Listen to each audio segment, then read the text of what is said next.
بسم الله الرحمن الرحیم. اعوذ بالله من الشیطان الرجیم. حمد و بی حد حضرت معبود را که از آدم آورد هر موجود را.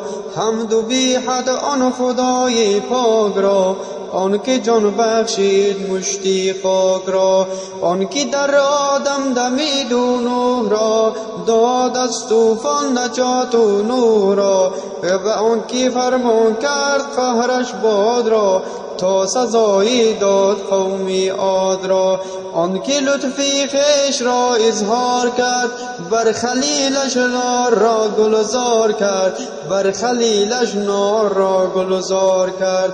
آن خداوندی که هنگام سحر کرده قومی لوط را زیر و زبر، کرده قومی لوط را زیر و زبر. سوی او خصمی که تیر انداختی، پشه کارش کفایت ساختی، پشه کارش کفایت ساختی.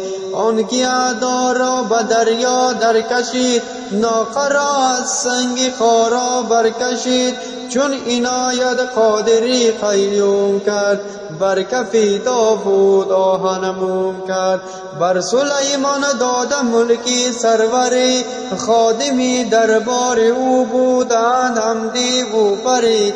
از تنی صابر به کرمان حود داد، حمزه یونس و لقمه با حود داد.